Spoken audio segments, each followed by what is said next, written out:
नमस्कार दोस्तों, स्वागत है सभी का फिर से आपके अपने YouTube channel government employ news में। दोस्तों 4 मार्च 2025 को department of pension and pensioners welfare के द्वारा 25 फरवरी 2025 को स्टाफ साइड एनसी जेसीएम के पदाधिकारियों के साथ में हुई मीटिंग की मिनट्स जारी की गई हैं, जिसके बारे में आपको इस वीडियो में बताया जाएगा कि इस मीटिंग के दौरान कौन कौन से मुद्दों पर चर्चा हुई और उन मुद्दों के बारे में सरकार का क्या रुख है, इसके बारे में आपको इस वीडियो में बताया जाएगा। 25 फरवरी 2025 को हुई बैठक काफ़ी महत्वपूर्ण थी, क्योंकि इसमें कर्मचारियों से जुड़े हुए कई मुद्दों की चर्चा की गई।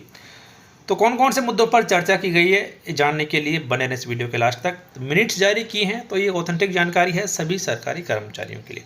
तो यहाँ पर जो आदेश जारी किया गया उसके आदेश के अनुसार सिर्फ 2 ऐसे मुद्दे हैं जिनके बारे में इस मीटिंग पर चर्चा हुई थी। मीटिंग 25 फरवरी 2025 को हुई थी, शाम को 4:30 बजे हुई थी और यहाँ पर पेंशन एवं पेंशन भोगी कल्याण विभाग के पदाधिकारियों के साथ साथ एनसी जेसीएम स्टाफ साइड के पदाधिकारी भी मौजूद थे। तो इस मीटिंग में जिन मुद्दों के बारे में चर्चा हुई थी वो आप यहाँ पर देख सकते हैं कि the following issues were discussed during the meeting. पहला मुद्दा ये वाला था, दूसरा मुद्दा ये वाला है। तो पहला मुद्दा यहाँ पर था कि ऐसे सरकारी कर्मचारी जिनकी की नियुक्ति अनुकंपा के आधार पर हुई है और उनकी नियुक्ति 1 जनवरी 2004 और उसके बाद में हुई है, तो उनको भी ओल्ड पेंशन स्कीम का फ़ायदा दिया जाए। क्योंकि सरकार ने ये कहा है कि यदि किसी भर्ती का विज्ञापन एनपीएस लागू होने से पहले जारी हुआ था लेकिन नियुक्ति उसके बाद में हुई थी, तो उनको भी ओल्ड पेंशन स्कीम का फ़ायदा दिया जाए। तो इस टॉपिक को लेकर इस मीटिंग के दौरान चर्चा की गई कि 1 जनवरी 2004 के बाद में अनुकंपा पर नियुक्ति होने वाले ऐसे कैंडिडेट्स जिनका कि भर्ती का विज्ञापन पहले जारी किया जा चुका था, उनको भी ओल्ड पेंशन स्कीम का फ़ायदा दिया जाए। तो यहाँ पर पेंशन एवं पेंशन भोगी कल्याण विभाग ने ये कहा है कि जो पैरा है यहाँ पर 3 मार्च 2023 के आदेश का, उसको रिवाइज किया जाए और इस रिवीजन का फ़ायदा ये होगा कि इस तारीख के बाद में यानी कि 1 जनवरी 2004 के बाद में अनुकंपा नियुक्ति के आधार पर नियुक्त होने वाले कैंडिडेट्स को भी ओल्ड पेंशन स्कीम का फ़ायदा मिलना शुरू हो जाएगा। तो ये एक काफ़ी बड़ा बदलाव यहाँ पर होने जा रहा है कि अब अनुकंपा के आधार पर नियुक्त होने वाले कैंडिडेट्स जिनके की भर्ती के विज्ञापन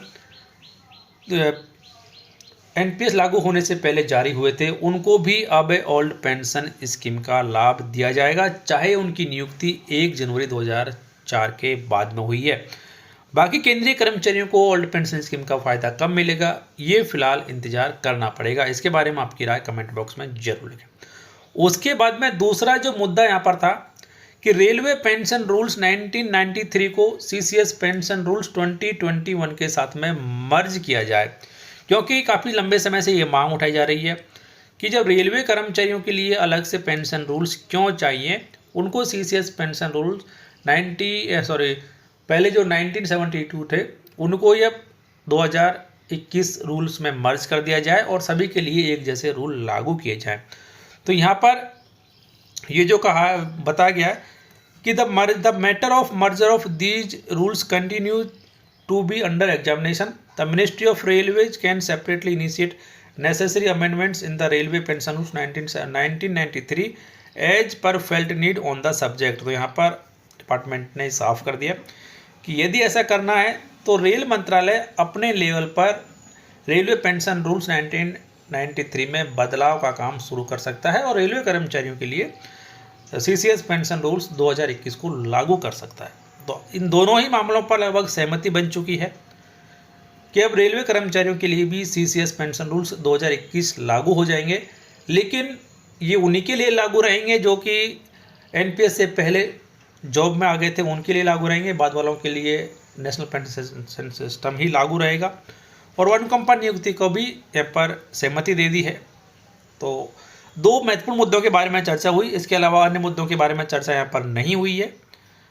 हो सकता है कि जल्दी ही कोई दूसरी मीटिंग बुलाई जाए जिसमें अन्य मुद्दों के बारे में भी चर्चा की जाए। तो ये एक महत्वपूर्ण जानकारी हमारे सभी दोस्तों के लिए। फिलहाल इस वीडियो में इतना ही। जानकारी आपके फायदे की रही तो प्लीज़ वीडियो को लाइक और शेयर कर दें, क्योंकि आपका एक लाइक और शेयर ही हमारी मेहनत का नतीजा है। चैनल सब्सक्राइब कर लीजिए, बेल आइकन प्रेस कर दीजिए, जिससे लेटेस्ट अपडेट आप सबसे पहले देख पाएंगे।